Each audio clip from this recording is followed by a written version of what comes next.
Right, so hello and welcome back to Books and Things, and welcome to another video, and today we're going to be discussing Martin Chuzzlewit by Charles Dickens.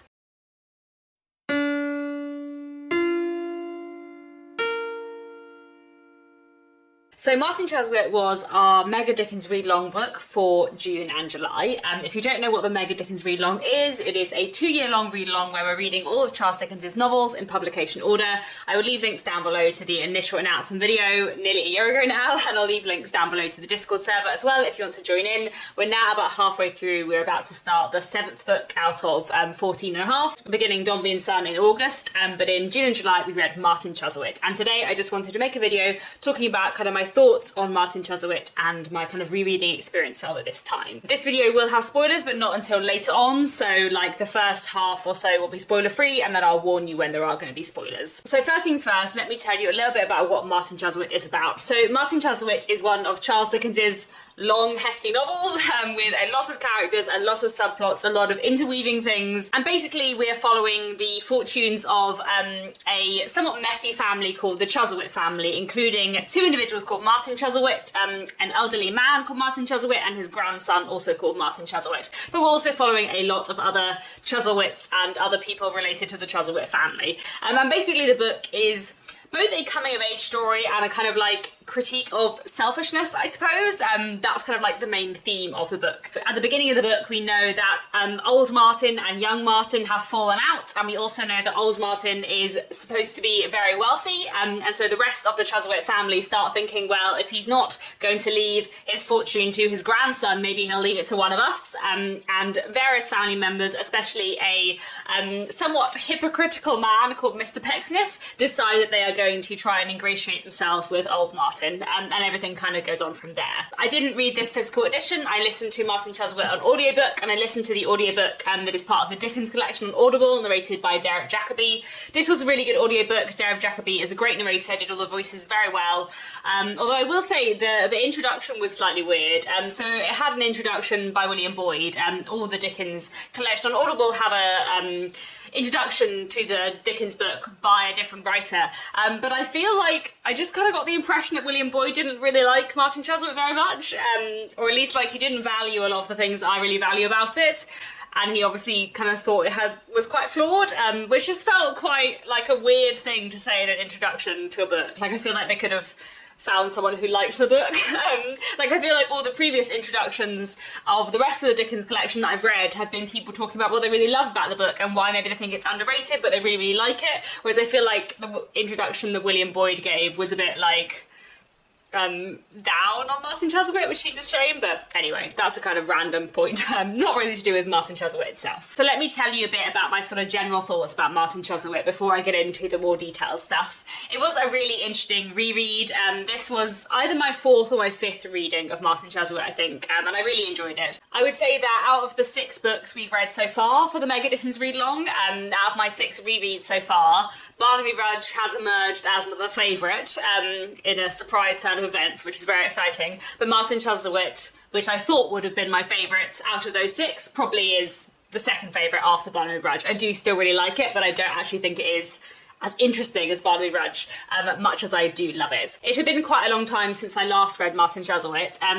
The last time I read Martin Chuzzlewit, I think, was when I was at university, when I was studying it for my dissertation, so that would have been 9 years ago, I guess. So that's quite a long time since I read Martin Chuzzlewit, but obviously, as I said, I wrote my dissertation partly on Martin Chuzzlewit, along with 6 other Dickens books, so there are certain bits of it that I know really, really well from that. And it is always interesting to see like what stays with you in a book and what doesn't, because I did realise that a lot of the stuff that I did remember really well about Martin Chuzzlewit was the stuff to do with gender, politics, and the sort of subplot to do with Mary Pecksniff and also the character of Tom Pinch, because I wrote about them both quite a lot in my dissertation, whereas there are other bits of Martin Chuzzlewit that had kind of slipped from my memory. I feel like Mary's subplot, which I wrote quite a bit about in my dissertation, does not take up as much space in Martin Chuzzlewit as I had remembered it taking up.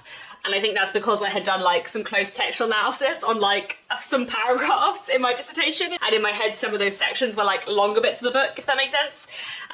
But it was really nice to read her story again, because I found Mary a really interesting character, and also it was nice to meet Tom Pinch again, because I love Tom Pinch. Like, Tom Pinch is one of my favourite characters in all of Dickens. I think he's wonderful, and I just loved him very, very much in this reread too. And also Mark Tapley, who I remembered Mark Tapley, but I'd forgotten how much I love Mark Tapley, so he was a nice rediscovery as well. One thing I also found interesting on this reread was that I disliked the character of Martin Chuzzlewit, the younger, a lot less than I had previously. I feel like all the previous times I've read Martin Chuzzlewit, I found Martin Chuzzlewit Jr.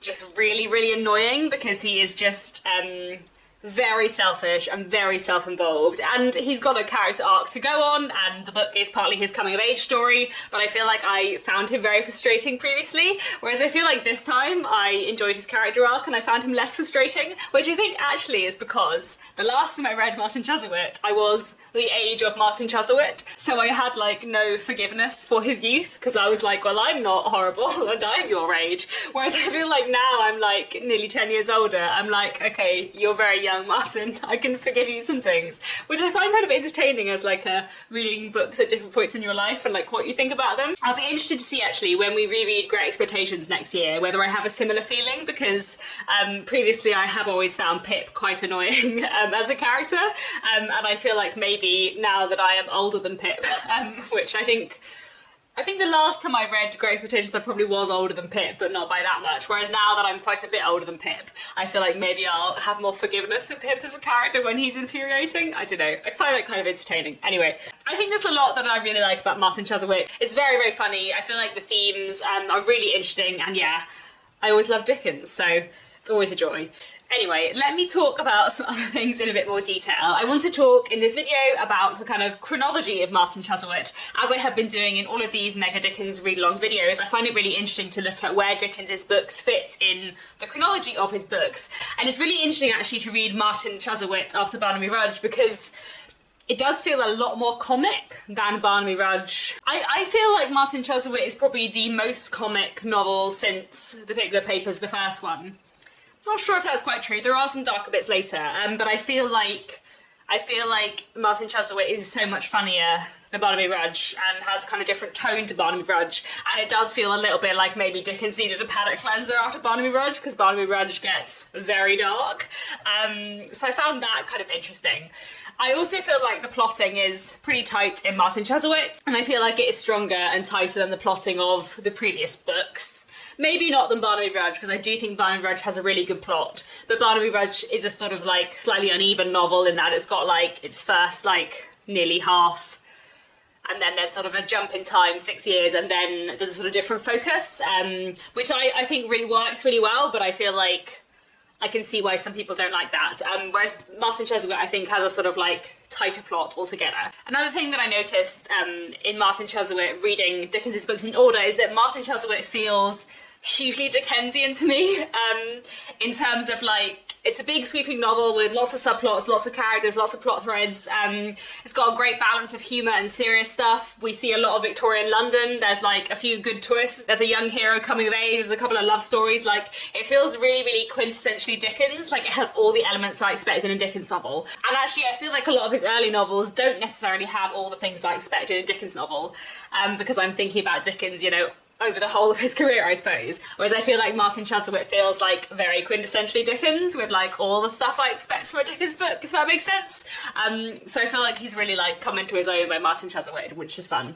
And then the other thing that I think is kind of interesting looking at Martin Chuzzlewit in terms of chronology, which is not necessarily that interesting to think about now if you've only read the first 6 books. But as we read on with the rest of Dickens's novels, I think Martin Chuzzlewit is the kind of point at which Dickens becomes sort of really interested in the position of women and kind of more interested in gender. I do think he's interested in gender before this point. I think you can see his interest in the position of women in characters like Nancy and Oliver Twist, and I feel like Barnaby Rudge is a book which looks at masculinity in a really interesting way. But I feel like Martin Chuzzlewit sort of has a new interest in gender, I suppose, and in the kind of power dynamics and power imbalances between men and women, especially sort of through Mary's plotline. And it's not like the biggest theme in Martin Chuzzlewit, but it's a theme that will become a lot bigger in his later books.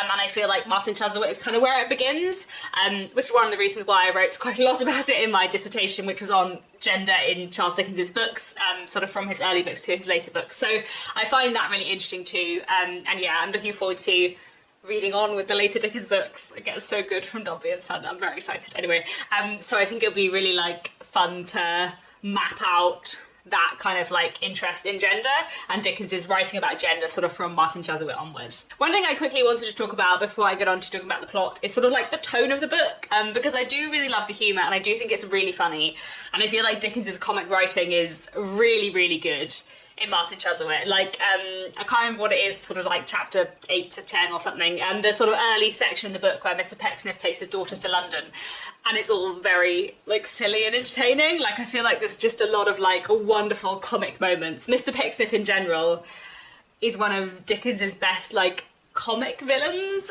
in that Mr. Pecksniff's not a nice man, and sometimes he becomes a bit more sinister, but he's also hilarious, and detestable. I just feel like Mr. Pecksniff is such a brilliant creation for humour, but also for like social critique. And I feel like the tone of Martin Chuzzlewit really allows Dickens to do a lot of social critique through humour in a really great, like, satirical way. And I feel like the balance in it between the humour and the darker stuff is done well. Like there are a few moments which get much darker in the second half of the novel, and I feel like Dickens does that really well and kind of like keeps the balance really well. So yeah, that's something I very much enjoy about Martin Chuzzlewit. My next point on my list is plot, but I have already spoken about the plot a little bit. But I do really like the plot of Martin Chuzzlewit. I think it does take a little bit of time to get going. I know a few people have said that on the Discord group as we were reading Martin Chuzzlewit, but I think once it gets going, it is really good. Like, it's got a lot of really good plot elements. There's a good sort of crime plot later on. There's a good few twists. There's a great sort of family story. There's a lot of coming-of-age stories and good character arcs and kind of like people progressing in interesting ways. I do feel like Martin's character arc is really, really good. Martin Jr.'s character arc. And I really enjoyed it on this reread. Like I said, I feel like previously I found Martin Chuzzlewit as a character quite annoying, but I feel like this time I really enjoyed his character arc and his sort of like journey of self-discovery, I suppose. I also feel like Martin Chuzzlewit as a book has a lot of like fun coincidences and weaving plots. Like, I really enjoy the structure of it. It feels like it has a very Victorian, very Dickensian structure in a way that I like.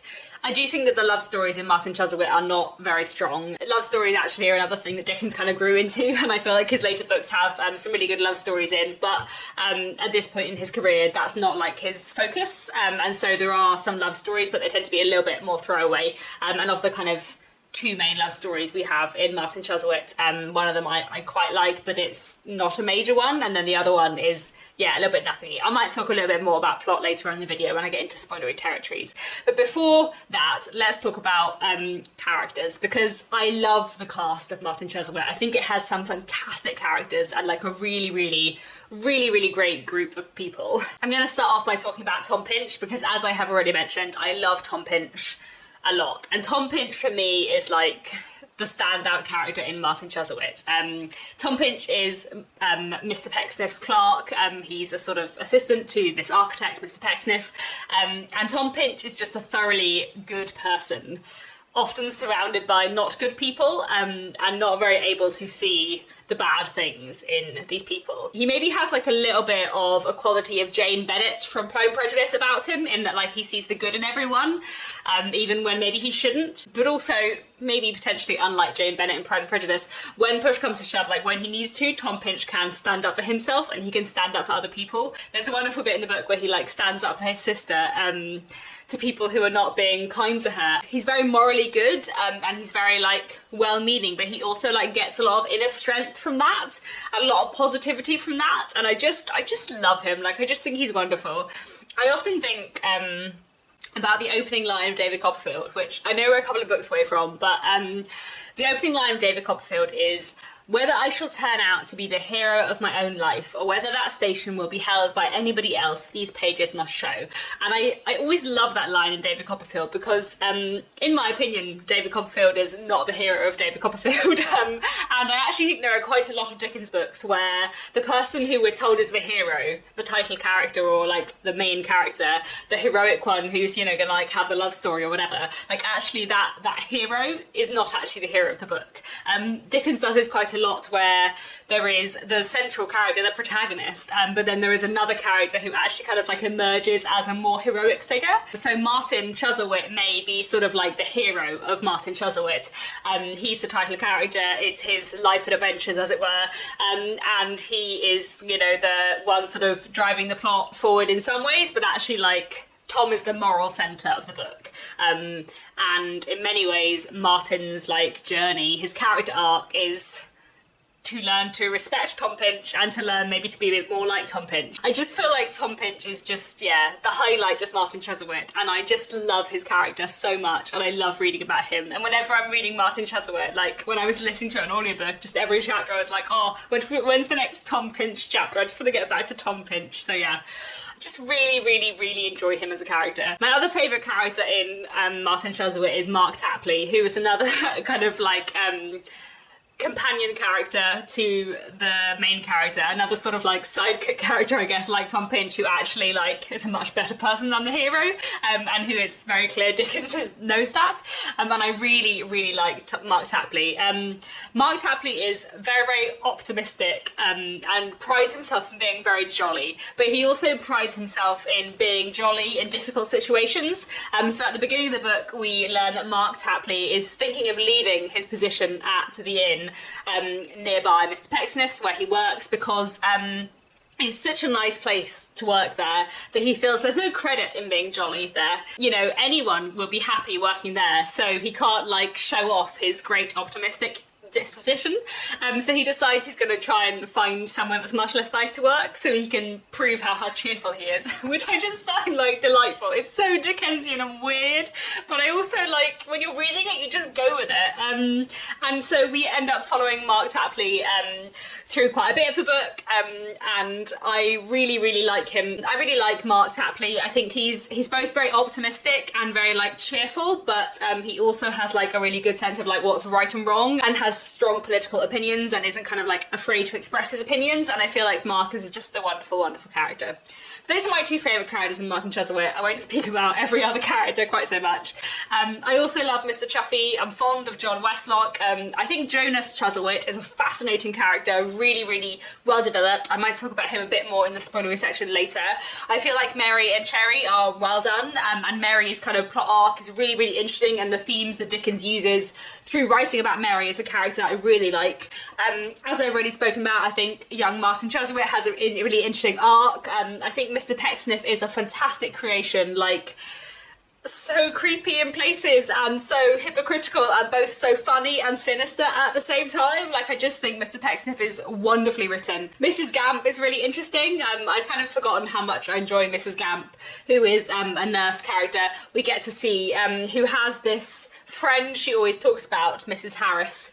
All her stories feature Mrs. Harris, but no one's ever seen Mrs. Harris. But I think that's such a like a small detail that crops up throughout the book that is a bit of a motif, which is just excellent and very funny. There are also lots of very eccentric minor characters who I enjoy, like Chevy Slime, Montague Tigg, Bailey, Augustus Model, Paul Sweedlepipe. Martin Chuzzlewit just has a wonderful cast of characters. I will say that in general, like the young female characters are not necessarily the most interesting. Like I've already said, I do think Mary and Cherry Pecksniff are quite well done, but then we also have Ruth Pinch and Mary Graham, and Mary Graham is just like, I find Mary Graham very flat. Like I feel like we don't get to know her at all, and she has sort of very minimal characterisation, which I think is a bit of a shame. Ruth Pinch I like more, and I really enjoy her relationship with her brother Tom.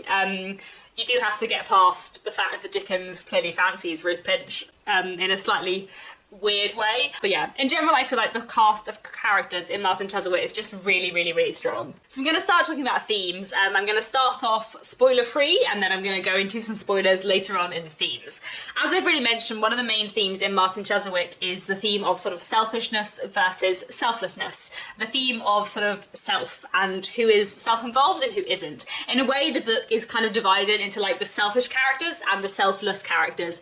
And some of the selfish characters are like irredeemably selfish and they're going to do bad things. And some of the characters, you know, like Martin Chuzzlewit or Mary Pecksniff, maybe are selfish, but maybe have the potential to become less selfish if they kind of go on a bit of a journey and a bit of a character arc. I feel like the theme of sort of selfishness is really interesting in Martin Chuzzlewit because it is a sort of like more specific theme, I guess, and I feel like it is done well and it works well, and the way Dickens explores kind of selfishness in various different characters and the different ways it manifests, and also kind of contrasts the selfish characters with the selfless characters. I feel like that's done really, really well, and kind of tying into that, I guess, is like the theme of kind of money and greed. As I already said, the book kind of begins with old Martin Chuzzlewit having disinherited his grandson, and all his family are wondering who his money's going to go to, and there's a lot of themes throughout the book about greed and money and kind of how selfishness with regards to money makes people worse and makes people bad and drives people to do bad things. And that kind of runs throughout the book as a theme in a really interesting way. There's also some stuff later on in the book to do with money and Montague Tigg that I'm not going to talk too much about because of spoilers, but that is bound up in stuff that Dickens looks at in his later books in a way that I find really interesting. Again, not going to say more because I don't want to spoil later books, but I feel like the way Dickens starts to look at money in Martin Chuzzlewit is something that is kind of like drawn out and looked at a lot more in depth in later books by Dickens. And I really enjoy the way Dickens writes about money, and I feel like the way he sort of critiques Victorian ideas about money and sort of like Victorian capitalism, I suppose, is something I find really interesting. Another theme that's really big and important in the book, which I guess is also bound up with selfishness and selflessness, is the theme of hypocrisy. And hypocrisy is a really interesting theme in the book, and there are kind of like two big hypocrites in the book, one of whom is a character and one of which is a place. The first kind of big hypocrite we have in Martin Chuzzlewit as a book is the character of Pecksniff. I've already mentioned him a little bit, and Pecksniff is a man who pretends to be exceptionally good and exceptionally moral and exceptionally kind, and is very much entirely selfish and not a nice person. And the sort of hypocrisy of Pecksniff as a character is kind of dwelt on and explored in a really, really interesting way throughout the book. There are other characters who are hypocrites as well, but Mr. Pecksniff is like held up as this sort of like pinnacle of hypocrisy that we should all be terrified of in a way that is really interesting. And like, it's very clear that Charles Dickens absolutely hates Pecksniff as a character. Like, he's created this character who he despises. And I feel like the way he writes about Pecksniff because of that is just kind of fantastic, and I really, really enjoy it. And then the other way that Dickens kind of looks at hypocrisy in this book is through the country of the United States of America. So part of Martin Chuzzlewit is set in the United States of America. Two characters end up going to the US to try and like make their fortune. And that's one thing that I find really, really interesting in Martin Chuzzlewit, because it's really interesting to see a 19th century British perspective on America. I've also read Charles Dickens's book American Notes, which is a non-fiction book about him going around America and observing things. American Notes was published in 1842, and then Martin Chuzzlewit came out between 1843 and 1844, and you can see that a lot of Dickens's kind of thoughts about America and the sort of non-fiction writing he did about America in American Notes kind of feeds its way into Martin Chuzzlewit. Dickens's view of the US is definitely not positive, and it's really, really interesting to look at from a historical perspective, and it's really interesting to see Dickens's sort of like outsider perspective on the US, but also to see like how he contrasts the US with Britain and sort of like the things that he is picking out about the US that he is critiquing. Dickens uses America in the book for sort of two reasons.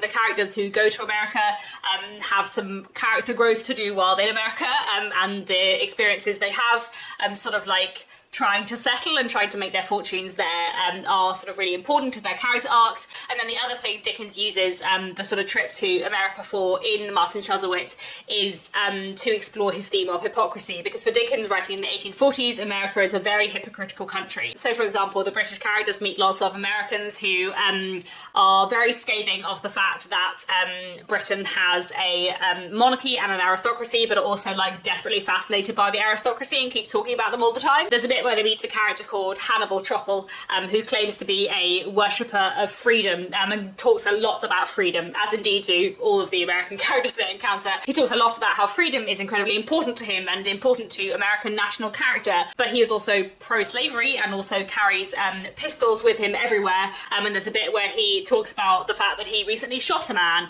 and Dickens kind of makes the point through one of his characters that maybe having the freedom to shoot other people and to be shot at is not really the freedom that people would like. There's also a lot of discussion about slavery and the sort of hypocrisy of a country that declares itself to be a place of freedom, also having lots of states where slavery is allowed. Dickens was a passionate abolitionist who was hugely against slavery, as he writes a lot about in American Notes. Like many Victorians, he was both very much anti-slavery and also like somewhat racist. So his depiction of the one or two black characters who we do see in Martin Chuzzlewit like isn't great, but he definitely uses Martin Chuzzlewit to kind of write about slavery and argue against it, and he dwells a lot on the hypocrisy present in discussions around slavery in the US in the mid-19th century, dwelling both on the people who claim that they love freedom but are also perfectly happy for slavery to continue to exist, but also dwelling on the hypocrisy of some of the people who are against slavery. There's one bit where one of the British characters has dinner with a group of people who are all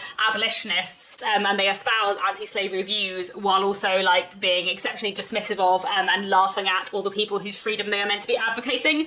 So Dickens kind of unpacks a lot of like interesting hypocrisies here. This is something I find really historically interesting in Martin Chuzzlewit, and I thought it was worth talking about how kind of like the theme of hypocrisy ties Mr. Pecksniff and the American plotline together, because I feel like in some ways the American bit of the plot feels a bit random. Like it does feel like Dickens wrote American Notes and then was like, oh, I also want to put some of this stuff in a novel. Where can I put it? Let's send them to America. So there's a certain extent to which the trip to the US could feel a little bit shoehorned in Martin Chuzzlewit, but actually I do feel like it kind of ties in with Dickens's themes of like hypocrisy and selfishness, and not being like aware of the position of other people around you. So I feel like that's kind of maybe interesting too. So one other theme in Martin Chuzzlewit that I find really interesting is the theme of family. Obviously we have this big family, the Chuzzlewits, at the heart of the book, who are a big, messy, dysfunctional family who all kind of hate each other and are all kind of out of what they can get and nothing else. And then we have that in comparison to some of the other families we see in the book, especially the sibling relationship between Ruth and Tom Pinch. Tom Pinch and his sister Ruth have a really nice, close sibling relationship. Their parents aren't around, it's just them. They care about each other a lot and they look after each other a lot. And I really enjoy their dynamic and their relationship. And I feel like it's really interesting to look at their relationship in comparison to the rest of the Chuzzlewit family, who in general have terrible relationships. And in fact, again, this ties back into the theme of hypocrisy, because we have some people within the Chuzzlewit family, such as Mr. Pecksniff and his two daughters, who pretend they're all very loving and love each other, but actually like those three people do not like each other at all. Another theme that I find really, really interesting in Martin Chuzzlewit is the theme of gender. And there's a lot of interesting stuff in Martin Chuzzlewit to do with looking at gender and power and marriage and morality. I feel like the stuff I want to talk about here is full of spoilers, so I'm gonna now move on to the spoilery section of the video. If you haven't read Martin Chuzzlewit, please head away now. One thing that I find very interesting in Martin Chuzzlewit in terms of looking at gender and Dickens's kind of new interest in the position of women is the plot line that Mary has and her marriage with Jonas Chuzzlewit. The relationship between Mary and Jonas is really interesting and really horrible to read about, and the way that Dickens kind of picks apart Victorian marriage and the power dynamics and inequalities within it through them, I think is really, really interesting. Basically, Mary begins the book as a lively, cheerful young woman who likes her own way. She marries Jonas, not loving him, not liking him, but basically marrying him to get one over on her sister because Cherry thought Jonas was going to propose to her. She says before she marries him that she's only marrying him to plague and torment him, you know, to tease him forever. She never claims to like him, but she feels like marrying Jonas will give her some power over her sister, I suppose. And then she marries Jonas, and of course, once they're married, he has all the power. And he is a horrible, ruthless, cruel person who physically and emotionally abuses her. The sort of plot setup between Mary and Jonas is a bit like a sort of Taming of the Shrew plot, coming down much more comfortably than Shakespeare's play does on the side of Mary, and showing kind of how awful this power dynamic within marriage is. I feel like there is a lot of social criticism within that storyline to do with sort of the gendered power dynamics of marriage, and also kind of the gendered power dynamics within families as well. Because yes, Mary marries Jonas partly because she kind of wants to get back at her sister and prove that she can. But she also marries him because her father wants her to. When Martin Chuzzlewit Sr. asks her, are you being forced? She says, no one could ever force me. I'm marrying of my own free will. But actually her father, Mr. Pecksniff, does really want her to marry Jonas because he thinks it is financially advantageous for one of his daughters to marry Jonas. Whether Mary would have married Jonas had her father been a different kind of man, I think she wouldn't, partly because a different kind of man might have stopped her and seen and had more concern for the character of his daughter's husband, but also because Mary would not be spoilt if it wasn't for her father. Like, her father's hypocritical actions taught Mary to be spoiled and taught her to be a hypocrite. Mary Pecksniff in many ways is like Martin Chuzzlewit Jr. They've both kind of been brought up spoilt and they've never kind of had the opportunity to be otherwise. Mary's plot arc feels like a very kind of cruel way for her to go on a journey of self-discovery, but I do feel like the kind of social criticism about marriage present within that plot arc is really, really interesting, and is something we'll see developed a lot more in Dombey and Son. Mary for me kind of feels like an early precursor to the character of Bella Wilfer, who we'll meet further down the line in Our Mutual Friend. I feel like there's a sort of like similarity between them. Bella Wilfer is a much more important character in Our Mutual Friend than Mary is in Martin Chuzzlewit, and Bella is more developed. Her story is very different, but I feel like her character progression is sort of similar, but Bella is sort of much more developed, but I feel like Mary is a really interesting character to think about as a kind of precursor to Bella Wilfer, I guess. Another thing I find really interesting in terms of gender in Martin Chuzzlewit is the male angels, shall we say.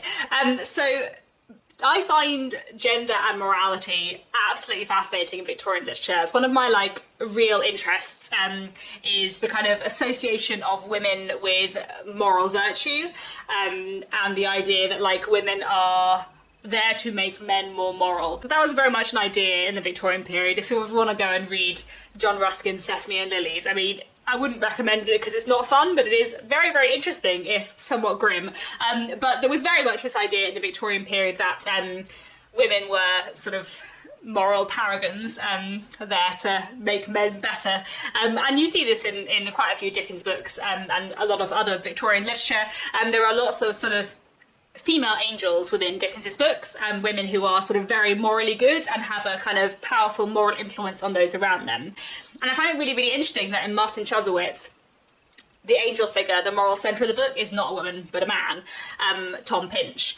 And in fact, to a certain extent, maybe Mark Tapley. I don't know if I feel that's quite true, but like Mark Tapley is very much like instrumental in affecting Martin's moral change. Actually, it's Mark's kind of behaviour, looking after Martin when he's sick, nursing him, which again is like a very traditionally female role within Victorian society.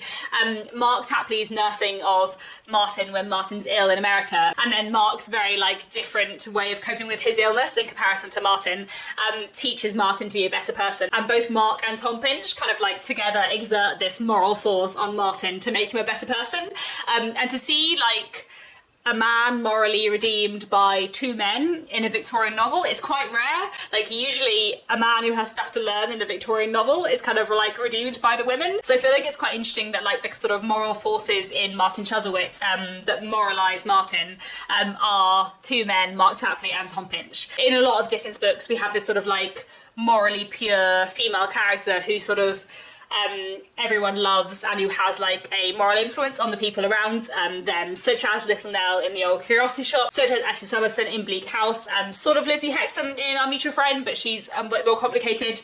And there are lots of others who I can't think of off the top of my head, but I feel like actually Tom Pinch is a really interesting one to compare to Little Nell randomly, because both Little Nell and Tom Pinch have this thing where just like children automatically love and trust them.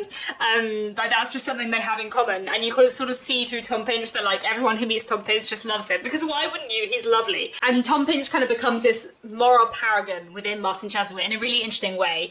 But unlike the sort of female angels you tend to get in Victorian literature, he's not allowed a romantic happy ending. His love is not going to be returned. He's going to live in unrequited love for Mary Graham. He doesn't get the reward of a marriage, which is what female angels do in Victorian literature generally, which is interesting for lots of reasons. Yeah, Tom Pinch I really think does take on this sort of like angelic quality. And like the very, very end of Martin Chuzzlewit, where Dickens is writing about Tom Pinch, this is the last paragraph of the book.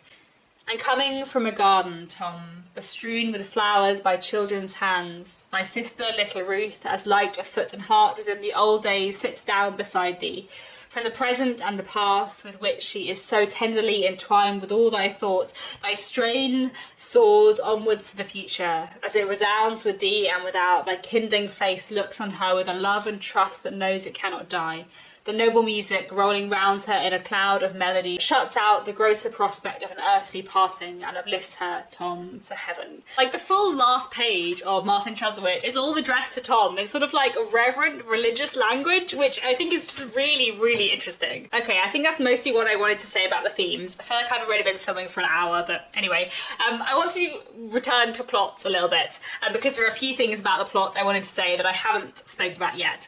I think I spoke a little bit already about the love stories, but I do find that like Martin and Mary, very, very flat love story. Who really cares? But in some ways maybe that's the point, because the real love story of that story is Tom's unrequited love for Mary, not Martin and Mary's mutual love.